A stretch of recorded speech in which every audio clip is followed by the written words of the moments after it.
Sa loob po ng 2 dekada, hindi niyo po nakitang kasama ni Pangulong Duterte yung isa sa kanyang pinakamatalik na kaibigan? Yes, Your Honor.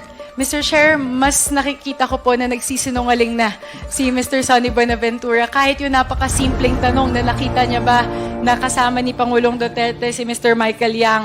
Sa dami ng pagkakataon na magkasama po kayo ng 2 dekada, hindi niyo siya nakita. Mas iniisip ko po kayo ngayon na nagsisinungaling kayo. Your Honor, hindi talaga totoo yan. Hindi nyo lang kilala si Las Cañas. Hindi nyo lang kilala si Las Cañas. Nasa subheader po sa affidavit na the massacre of subdivision construction workers, ang timeline po ay taong 2010 hanggang 2013. Muli pagkatapos po ng December 2008. Inutusan niyo po siya na pumunta sa Laud Quarry para mag-coordinate kay Ben Laud para po sa isang importanteng operasyon.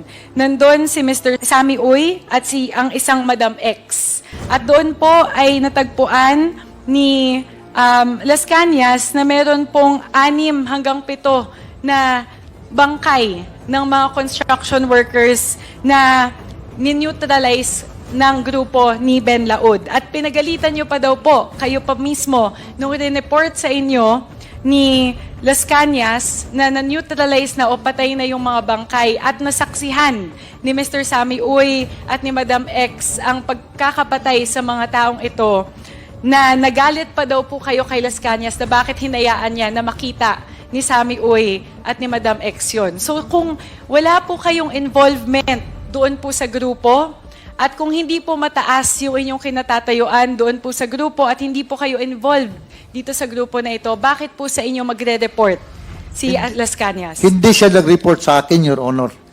Hindi siya nag-report. Hindi kami nagkita sa Laod Quarry. Yung sinabi niyo, wala talaga yun, Your Honor. Yung 7 patay, sinabi niya na pumunta ako, wala yan, Your Honor.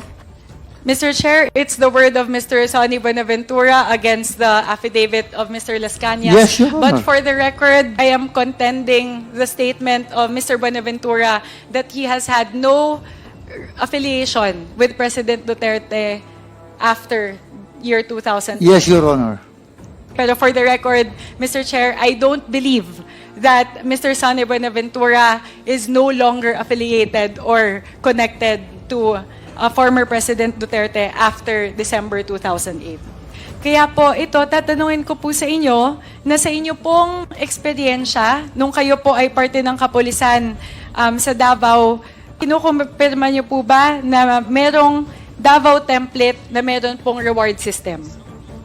Wala po yun. Para po sa mga kapulisan. Hindi ko po yun alam, Your Honor.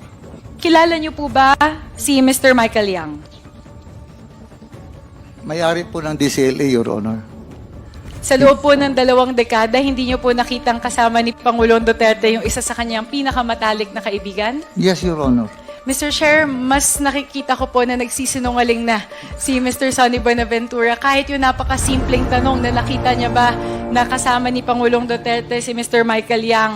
Sa dami ng pagkakataon na magkasama po kayo ng 2 dekada, hindi niyo siya nakita. Mas iniisip ko po kayo ngayon na nagsisinungaling kayo.